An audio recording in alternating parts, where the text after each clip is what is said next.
Hello friends, मेरा नाम है ध्रुवल और आपका स्वागत है मेरी यूट्यूब चैनल में ध्रुवल ऑनलाइन स्टडी। आज मैं आपको बताने जा रहा हूँ class 9 science chapter number 5 the fundamental unit of life का पार्ट 5। ठीक है, इसका पार्ट 5 है। पार्ट 1, 2, 3, 4 और नोट्स की लिंक नीचे डिस्क्रिप्शन में भी होगी और ऊपर आई बटन में भी होगी। तो चलो वीडियो को शुरू करते हैं। ठीक है, तो हमने क्या क्या पढ़ा था पहले? हमने पार्ट 1, 2, 3, 4 में हमने क्या क्या पढ़ा था? रॉबर्ट हुक ने कैसे सेल को डिस्कवर किया, ये पढ़ा। फिर हमने पढ़ा कि लिविंग ऑर्गेनिजम्स कैसे बनते हैं, माइक्रोस्कोप के बारे में पढ़ा। फिर कुछ ऑनियन पील के बारे में हमने कुछ ऑब्जर्वेशन की। फिर हमने सेल थियोरी को पूरा डिटेल में देखा और उसके बाद टाइमलाइन भी हमने देखी सेल थियोरी की। ठीक है, और प्लस हमने यूनिसेलुलर ऑर्गेनिज्म क्या होते हैं, मल्टी सेलुलर ऑर्गेनिज्म क्या होते हैं। फिर हमने अलग अलग सेल्स कौन कौन से अलग अलग सेल क्या क्या अलग चीज़ें परफॉर्म करते हैं। फिर हमने डिफ्यूजन के बारे में पढ़ा। फिर हमें स्ट्रक्चर ऑर्गेनाइजेशन के बारे में पढ़ा। फिर हमने पढ़ा डिफ्यूजन के बारे में। डिफ्यूजन में कौन कौन सी 3 पॉसिबिलिटीज़ हो सकती है इसके बारे में पढ़ा। फर्स्ट थी हाइपोटोनिक सोल्यूशन, सेकंड थी आइसोटोनिक सोल्यूशन, थर्ड थी हाइपरटोनिक सोल्यूशन। ये 3 पॉसिबिलिटीज़ के बारे में पढ़ा। ठीक है, उसके बाद हमने पढ़ा एंडोसाइटोसिस, ये भी हमने पढ़ा। फिर बाद में हमने पढ़ा सेल वॉल क्या होती है, न्यूक्लियस क्या होता है। ठीक है, सेल वॉल, न्यूक्लियस। फिर हमने पढ़ा क्या, डीएनए पढ़ा, क्रोमोसोम्स पढ़े। फिर हमने पढ़ा साइटोप्लाज्म। फिर प्रोकैरियोटिक सेल, यूकैरियोटिक सेल क्या होते हैं, सेल ऑर्गेनेलीज क्या होती है। फिर हमने क्या पढ़ा, फिर हमने पढ़ा एंडोप्लाज्मिक रेटिकुलम, RER क्या होता है, रफ एंडोप्लाज्मिक रेटिकुलम क्या होता है, स्मूथ एंडोप्लाज्मिक रेटिकुलम क्या होता है। ये सब कुछ हमने पढ़ा। सेल ऑर्गेनेलीज को डिटेल्स में देखा, एनिमल सेल को भी डिटेल में देखा। ठीक है, फिर हमने प्लांट सेल के बारे में भी डिटेल में पढ़ा। फिर सर कैमिलो गोल्गी के बारे में भी बहुत ही अच्छे से हमने देखा। लाइसोसोम के बारे में पढ़ा, लाइसोसोम क्यों सुसाइड बैग्स लाने जाते हैं, ये सब भी हमने पढ़ा। तो हमने यहाँ पे पार्ट 4 ख़त्म किया था लाइसोसोम से। ठीक है, तो अभी पार्ट 5 हम लोग स्टार्ट कर रहे हैं। फोर्थ ऑर्गेनेली सेल ऑर्गेनेली से, वो है हमारी mitochondria. Mitochondria are known as the power house of the cell. जो माइटोकॉन्ड्रिया होता है उसको power house of the cell भी बोला जाता है। अभी क्यों बोला जाता है power house of the cell? क्योंकि जो माइटोकॉन्ड्रिया वो क्या करते हैं, वो एनर्जी प्रोड्यूस करता है। एनर्जी प्रोड्यूस करता है तो क्या होता है, अगर कोई सेल है, अगर उसके पास एनर्जी ही नहीं है तो वो वर्क कैसे करेगा? वो वर्क नहीं कर सकता। बट जब उसके पास एनर्जी हो तो वो एकदम एफिशिएंटली वर्क कर सकता है। यही काम, एनर्जी प्रोड्यूस करने का काम कौन करता है? हमारा माइटोकॉन्ड्रिया ये काम करता है। ठीक है, mitochondria have 2 membrane coverings. Mitochondria जो होता है उसकी 2 कवरिंग होती है। ऐसे 2 कवरिंग होती है। यहाँ पे ऐसे माइटोकॉन्ड्रिया ऐसा होता है। ठीक है, ऐसा होता है माइटोकॉन्ड्रिया। ठीक है, तो माइटोकॉन्ड्रिया होता है, उसके पास 2 मेम्ब्रेन कवरिंग होती है। एक होता है ये वाला कवरिंग और एक होता है ये वाली कवरिंग। ये जो कवरिंग है ना वो, तो ये जो कवरिंग था आउटर मेम्ब्रेन इज पोरस। तो ये वाली जो है ना, ये क्या होगी, ये पोरस होगी। ये क्या होगी, ये पोरस होगी। और जो इनर मेम्ब्रेन है वो थोड़ा फोल्डेड है। देखो थोड़ा फोल्डेड है, थोड़ा फोल्डेड है। तो क्या करेगा ये सरफेस एरिया को, this folds increase surface area for ATP generating chemical reaction. तो ये जो पोल्स है ना, ये क्या करेंगे, जो सरफेस एरिया है वो बढ़ा देंगे। सरफेस एरिया बढ़ा देंगे तो क्या होगा, ATP जो है, ATP मतलब वन काइंड ऑफ एक एनर्जी को हम ATP का फुल फॉर्म देखें तो वो होगा एडिनोसाइड ट्राइफॉस्फेट। तो एडिनोसाइड ट्राइफॉस्फेट क्या है, हमारी एनर्जी वो कहाँ से प्रोड्यूस हो रही है, वो माइटोकॉन्ड्रिया से प्रोड्यूस हो रही है। और ज़्यादा कैसे प्रोड्यूस होगी, क्योंकि जो पोल्ड होंगे ये सरफेस एरिया को बढ़ा देंगे तो वो ज़्यादा रेट में प्रोड्यूस होगा ATP। अब एक एग्जांपल ले लेते हैं कि इसमें अगर हम एक एग्जांपल ले लें इवापोरेशन का एक एग्जांपल ले लें। इवापोरेशन का भी सरफेस एरिया अगर हम बढ़ाएं, जैसे हमें एक ग्लास कंटेनर में अगर हमें इतना पानी लिया और एक चाइना डिश में अगर हमने इतना पानी लिया, ठीक है, सेम अमाउंट ऑफ वाटर है, ठीक है, दोनों में, बट रेट ऑफ इवापोरेशन किसमें ज़्यादा होगा, इसमें ज़्यादा होगा और इसमें कम होगा। इवापोरेशन होगा बट इसमें ज़्यादा होगा और इसमें कम होगा। तो इस पर क्या है, यही चीज़ हमारे फॉलो करनी है कि ये जो ATP है, अगर सरफेस एरिया ज़्यादा है तो ATP का रेट जो होगा जनरेटिंग करने में वो ज़्यादा होगा। अगर सरफेस एरिया कम है तो एटीपी जो जनरेट होगा वो कम होगा। तो सरफेस एरिया को बढ़ाने के लिए माइटोकॉन्ड्रिया का स्ट्रक्चर ही ऐसा है कि वो फोल्डेड है, उसका जो इनर मेम्ब्रेन है ना वो फोल्डेड है, ठीक है। तो फोल्ड है तो सरफेस एरिया इंक्रीज हो जाएगा तो एटीपी भी जनरेट फास्ट होगा, ठीक है। The energy required for various chemical activities needed for life is released by mitochondria in the form of ATP, adenosine triphosphate, ठीक है, मॉलिक्यूल्स। अब यहाँ पे जो एनर्जी होती है, जो रिक्वायरमेंट होती है हमारी केमिकल एक्टिविटीज़ करने के लिए, किसकी केमिकल एक्टिविटीज़ करने के लिए, सेल की केमिकल एक्टिविटीज़ करने के लिए। तो इसके लिए क्या करता है, माइटोकॉन्ड्रिया होता है वो एनर्जी रिलीज़ करता है। किसके फॉर्म में रिलीज करता है, एटीपी। एटीपी क्या होता है, एडिनोसाइन ट्राइफॉस्फेट। एडिनोसाइन ट्राइफॉस्फेट एक टाइप ऑफ मॉलिक्यूल है जो एक एनर्जी है, ठीक है, एनर्जी। यहाँ पे लिखा हुआ है ATP is known as the energy currency of the cell. तो एटीपी को जैसे हम देखते हैं एनर्जी, हम बाहर अगर एनर्जी देखें, सेल के बाहर की दुनिया में हम लोग देखें तो एनर्जी किसमें होती है, वॉल्स या फिर इसमें होती है, ठीक है। तो यही चीज़ अगर हम सेल के बारे में देखें तो सेल में एनर्जी एडिनोसाइन ट्राइफॉस्फेट में होती है, मतलब एटीपी में होती है। तो ATP is known as the energy currency of the cell. The body uses energy stored in ATP for making new chemical compounds and for mechanical work. तो ये होता है, ये बॉडी होती है, बॉडी मतलब क्या, सेल बॉडी। सेल बॉडी क्या करती है, एनर्जी को स्टोर करती है एटीपी में, ठीक है, एटीपी में, और वो नए केमिकल कंपाउंड्स बनाती है और मैकेनिकल वर्क पे भी हेल्प करता है। तो mitochondria are strange organelles in the sense that they have their own DNA and ribosomes. Therefore mitochondria are able to make some of their proteins, ठीक है। तो माइटोकॉन्ड्रिया है वो डिपेंडेंट नहीं होते। माइटोकॉन्ड्रिया बहुत ही स्ट्रेंज ऑर्गेनेल्स होते हैं क्योंकि सारे ऑर्गेनेल्स लगभग ऑलमोस्ट सारे ऑर्गेनेल्स डिपेंडेंट होते हैं एक दूसरे पे, बट माइटोकॉन्ड्रिया डिपेंडेंट नहीं होते। क्यों डिपेंडेंट नहीं होते, क्योंकि उनके पास अपना खुद का डीएनए है, उनके पास अपना खुद का डीएनए है और उनके पास अपने खुद के राइबोसोम्स है। अगर उनके पास अपने खुद के राइबोसोम्स होंगे तो they are able to make their own proteins. तो जो प्रोटीन्स होंगे वो खुद ही वो जनरेट करने लगेंगे अगर उनके पास खुद के राइबोसोम्स हो, ठीक है। तो माइटोकॉन्ड्रिया स्ट्रेंज ऑर्गेनेली है क्योंकि वो डिपेंडेंट नहीं है दूसरी ऑर्गेनेल्स पे। जैसे हम दूसरी ऑर्गेनेल्स हम देखें तो एंडोप्लाज्मिक रेटिकुलम या फिर हम लोग दूसरी ऑर्गेनेल लाइक गोल्गी अपार्टस, तो सारी ऑर्गेनेल्स जो है वो सब कुछ क्या है, डिपेंडेंट है।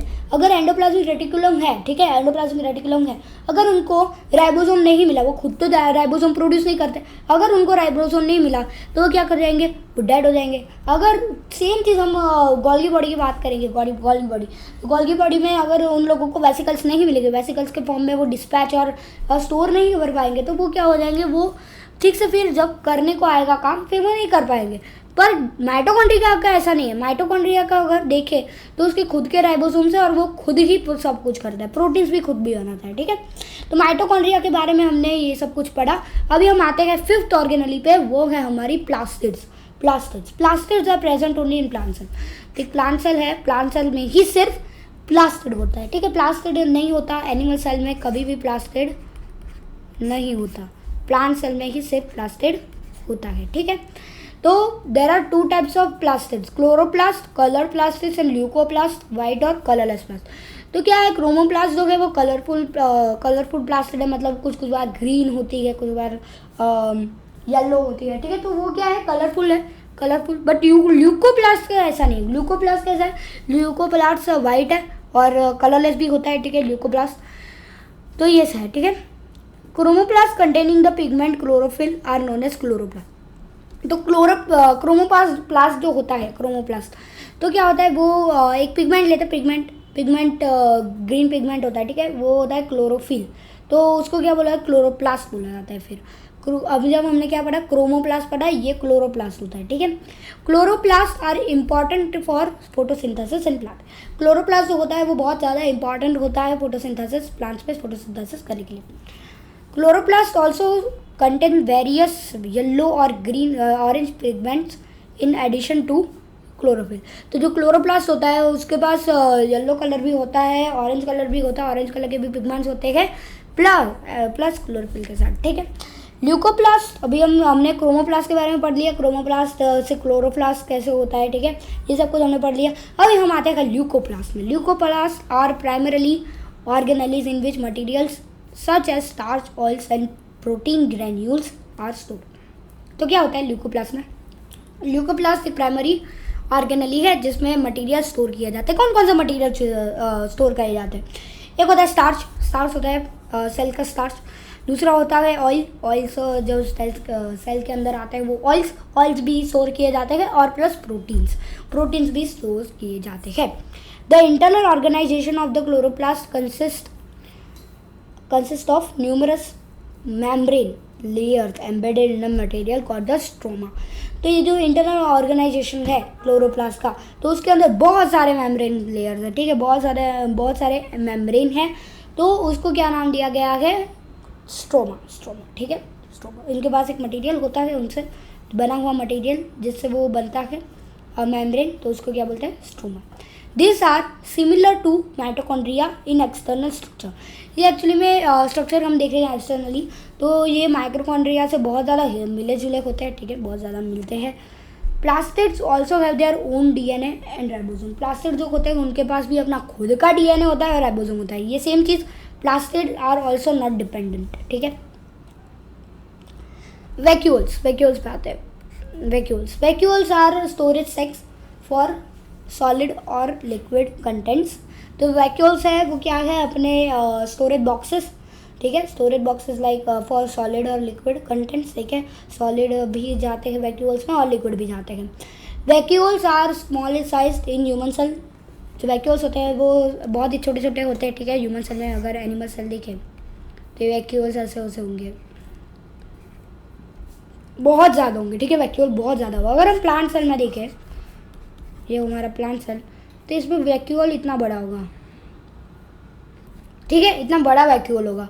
एक्चुअली में थोड़ा इस साइड होगा बट थोड़ा बड़ा वैक्यूल होगा, ठीक है। तो देखो size in animal cells while plant cells have very large vacuole. हमने देखा यहाँ पे, देखो यहाँ पे इतने छोटे छोटे एनिमल सेल में होते हैं और प्लांट सेल में देखो कितने बड़े बड़े वैक्यूल्स होते हैं। The central vacuole of some plant cells में occupy 50 to 90% of the cell volume. तो हम यहाँ पे देखेंगे तो सेल वॉल्यूम कितना होगा? 100% होगा, ठीक है। पर जब वैक्यूल स्पेस ऑक्यूपाई करता है तो वो कुछ प्लांट सेल्स में तो 50 to 90% सेल का जो वॉल्यूम होता है वो ऑक्यूपाई कर लेता है, वो ले लेता है, ठीक है।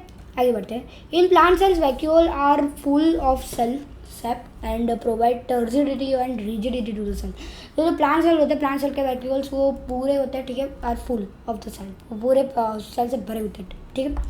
और जो उसकी टर्जिडिटी होती है और रिजिडिटी मतलब वो ठोस होता है थोड़े, ठीक है, और सेल के, ठीक है।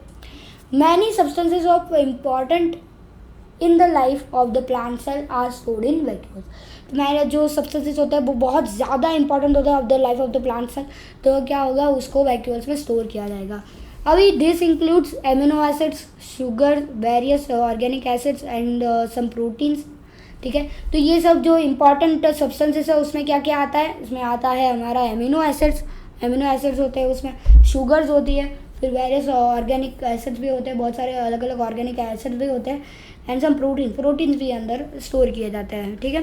तो प्रोटीन्स की कमी हो जाए सेल्स में, ठीक है, तो सेल्स अगर कुछ टाइम प्रोटीन्स प्रोड्यूस करना बंद कर दे या फिर कुछ डैमेज आ जाए तो भी वैक्यूल्स के साथ प्रोटीन होता है, तो फिर क्या होगा? अगर उनके साथ प्रोटीन होता है तो फिर वो डायरेक्टली प्रोटीन ट्रांसपोर्ट कर सकते हैं। In single-celled organism like amoeba, the food vacuole contains the food items that the amoeba has consumed.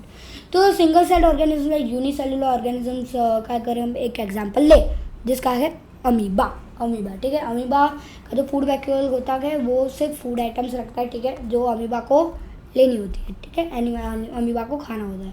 In some unicellular organisms specialised vacuoles also play important role in expelling excess water and some waste from cell. तो जो unicellular organism होते हैं तो उसके अंदर कुछ unicellular organism के अंदर स्पेशलाइज्ड वैक्यूल्स होते हैं, ठीक है। तो वो बहुत ज़्यादा इंपॉर्टेंट रोल प्ले करते हैं वाटर एक्सपेल करने में, वाटर को एक्सपेल करने में, और जो वेस्ट होता है सेल में उसको निकालने के में, ठीक है। तो ये बहुत ज़्यादा इंपॉर्टेंट है। Each cell thus acquires its structure and ability to function because of the organization of its membrane and organelles in specific ways.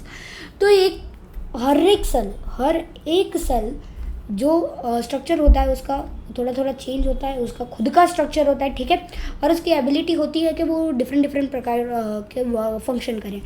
Because of the organisation जो होती है उसकी उसके उसके उसके कारण ही वो डिफरेंट फंक्शन कर पाता है। अगर कुछ सेल में अगर हम देखें कुछ सेल में, तो कुछ सेल में ऐसा होगा कि गोल्गी बॉडीज़ थोड़ी ज़्यादा नज़दीक होगी। किसके नज़दीक होगी? ईआर के, ईआर मतलब एंडोप्लाज्मिक रेटिकुलम के। और कई सेल्स भी होते हैं जिसमें गोल्गी बॉडीज़ थोड़ी ज़्यादा दूर होती है, तो वेसिकल्स को फॉर्म होने में ज़्यादा देर लगती है, वेसिकल्स को जाने में। तो ऐसा होता है, तो फिर वो डिफरेंट टाइप ऑफ फंक्शन करता है। ठीक है, आगे बढ़ते हैं। The cell thus has a basic structural organisation. जो सेल है उसके पास एक बेसिक स्ट्रक्चरल ऑर्गेनाइजेशन है। ठीक है, this helps the cell to perform functions like respiration, obtaining nutrition and clearing waste of materials और फॉर्मिंग न्यू प्रोटीन्स।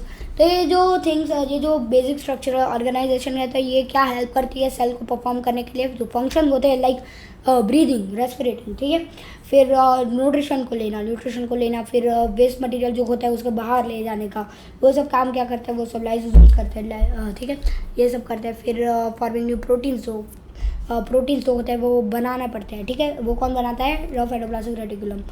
दस the cell is the fundamental structural unit of life. अभी हमें पता चल गया कि the cell is the fundamental structure of the unit of life. तो इस वाले पे हम लोग क्या करेंगे?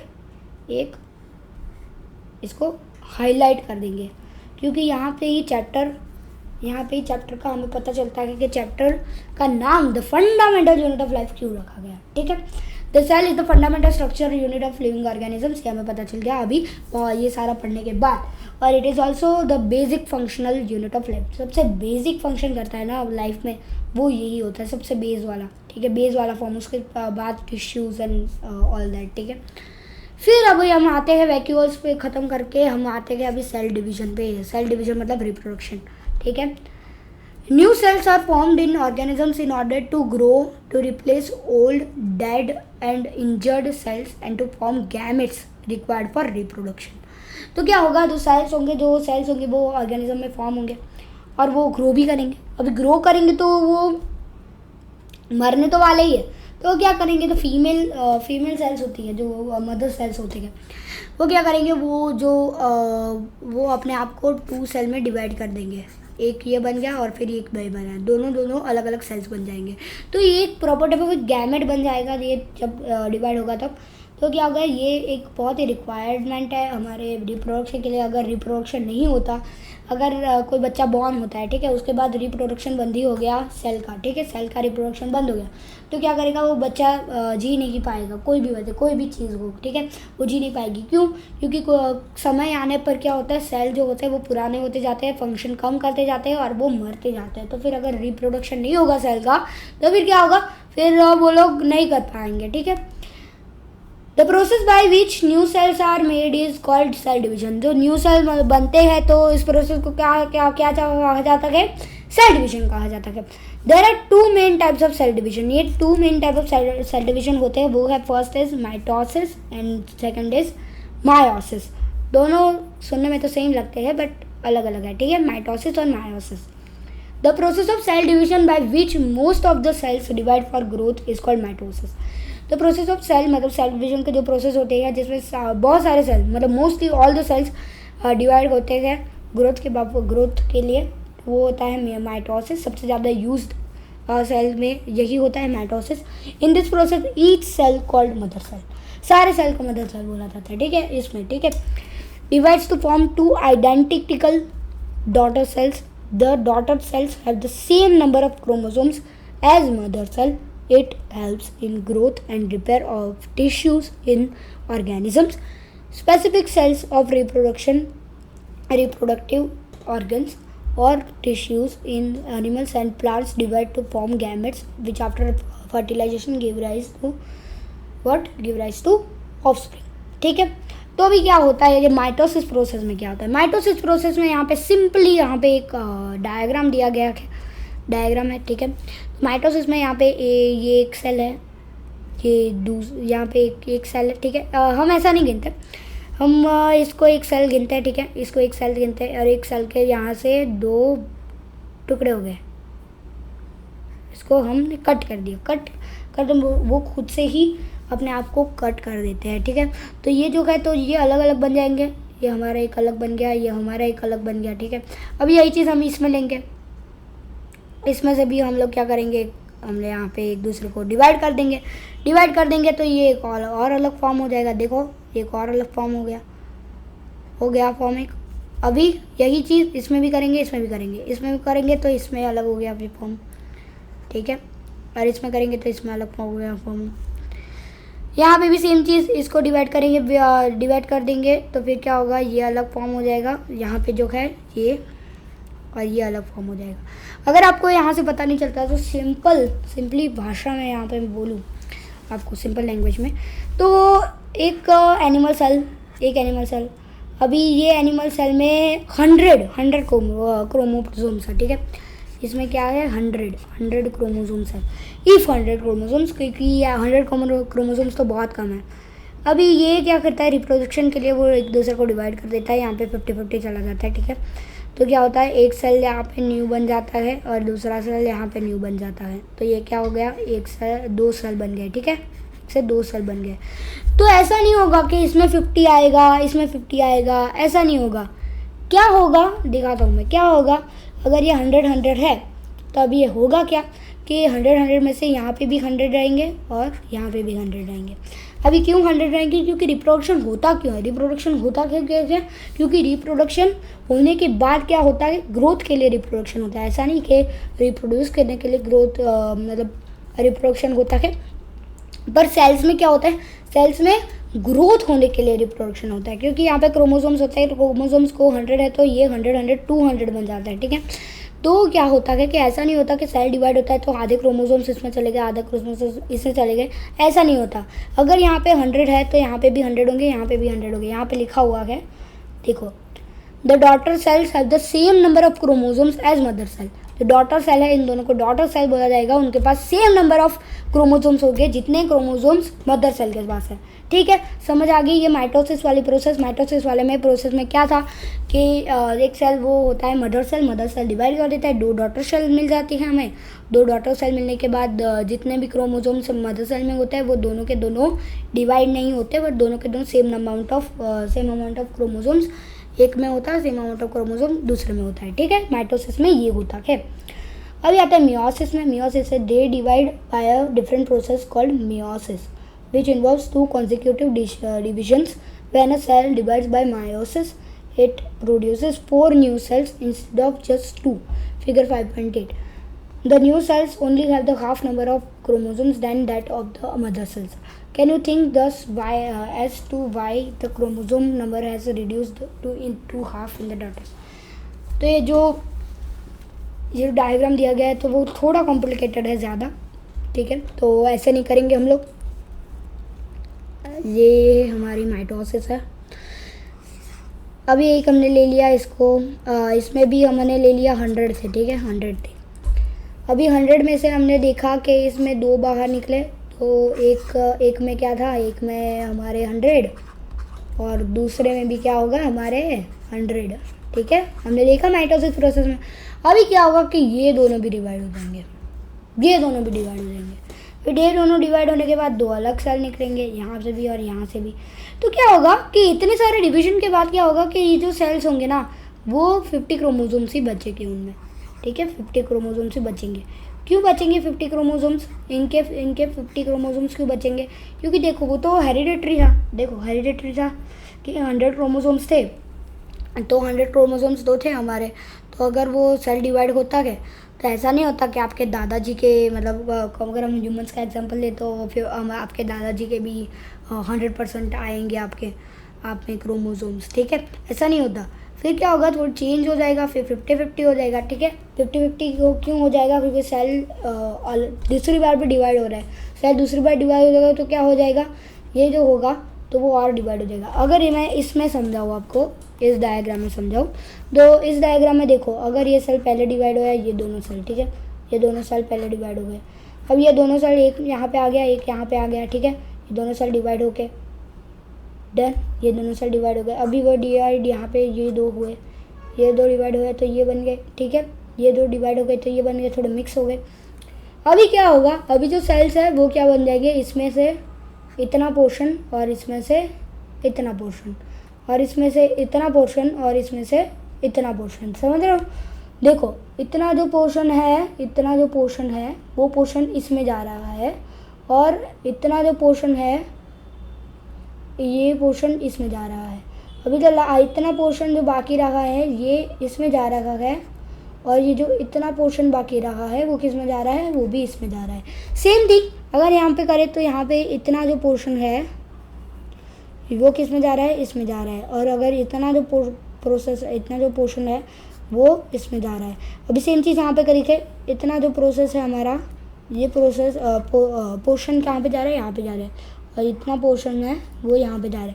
तो समझ सकते हो बात को, जो 50-50 क्रोमोसोम्स बने थे हमारे 100 क्रोमोसोम्स में से, तो वो अगर ये क्रोमोसोम्स जॉइंट हो गए, ये क्रोमोसोम्स यहाँ पे जॉइंट हो गए, जॉइंट होने के बाद क्या होगा, क्रोमोसोम्स जॉइंट होने के बाद फिर से अगर अलग होंगे तो एक पार्ट अगर ये लेगा, एक पार्ट हमारा ये लेगा, एक पार्ट हमारा ये लेगा, एक पार्ट हमारा ये लेगा।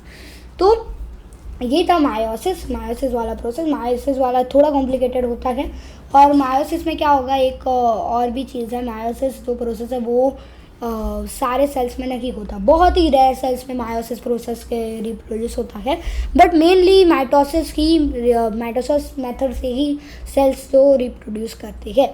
मायोसिस में बहुत ही रेयर होता है मायोसिस, ठीक है।